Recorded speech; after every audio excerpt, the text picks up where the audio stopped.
আসসালামু আলাইকুম। আশা করি সবাই ভালো আছেন। আমিও ভালো আছি। আজকে নিয়ে এলাম নতুন একটি রেসিপি। আজকে আমি এই রেসিপিটি তৈরি করার জন্য প্রথমে একটি বাটিতে কাঁচামরিচ, টমেটো আর কিছুটা পেঁয়াজ কুচি করে নিয়েছি। এরপর এর মাঝে দিয়ে দিলাম হলুদ, মরিচ, লবণ আর একটু গরম মশলার গুঁড়া। এখন এই উপকরণগুলো ভালোভাবে হাত দিয়ে মাখিয়ে নেব।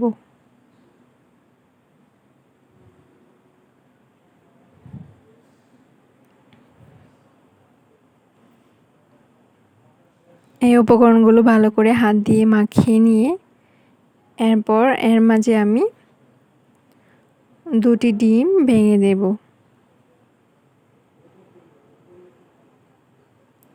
ডিমগুলো ভালোভাবে মিশিয়ে নেব।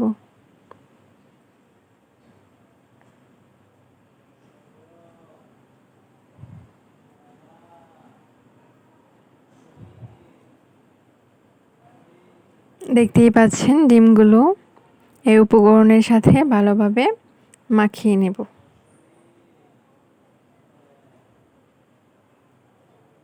মাখিয়ে তারপর এই বাটিটা অন্য সাইডে রেখে দেব। এরপর অন্য একটি পাত্রে আমি এখানে 1 কাপের মতো ময়দা নিয়েছি আর অল্প একটু চালের গুঁড়া নিয়েছি। চালের গুঁড়াটা নিলে এই নাস্তাটা একটু বেশি মচমচে হয়, আর না দিলেও সমস্যা নেই।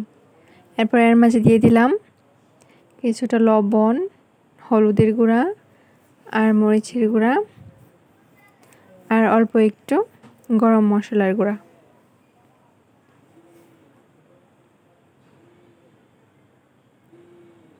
এখন এটাও পানি দিয়ে অল্প অল্প করে পানি দিয়ে এটা একটু সুন্দর ডো তৈরি করে নেব।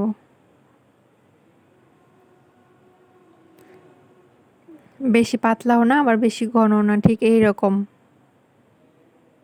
এখন চুলায় একটি প্যান বসিয়ে প্যানটা গরম করে নিয়ে আগে থেকে যে ডিমের মিশ্রণটা রেখেছিলাম সেটা দিয়ে দেব।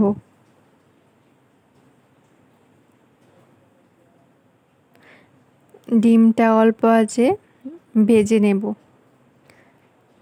এরপর উল্টিয়ে পাল্টিয়ে সুন্দর করে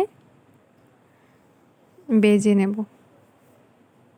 এটা উল্টানোর সময় মাঝখান দিয়ে ভেঙে গিয়েছিল আমার ডিমটা, এতে কোনো সমস্যা নেই। এরপর এই ডিমটা আমি যেভাবে দেখাচ্ছি ঠিক সেভাবে কেটে নিতে হবে। এভাবে কেটে কেটে একটা বাটিতে রেখে দেব।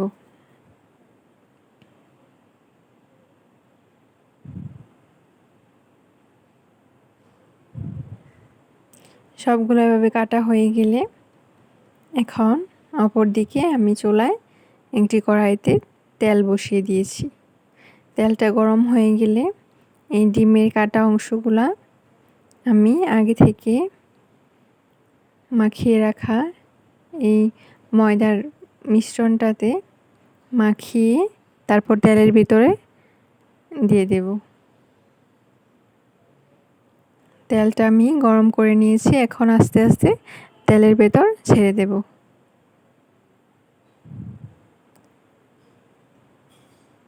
এই তো দেখতেই পাচ্ছেন একটা একটা করে এভাবে দিয়ে দেব। এখন এগুলো উল্টিয়ে পাল্টিয়ে ভালোভাবে ভেজে নেব।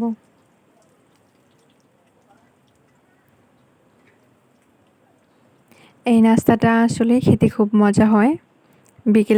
বিকেলে নাস্তা হিসেবে বা বাচ্চাদের টিফিনে এই নাস্তাটা দেওয়া যায়। আমার বাচ্চা তো খেতে খুবই পছন্দ করে। আশা করি আপনাদেরও ভালো লাগবে। অবশ্যই চেষ্টা করে দেখবেন।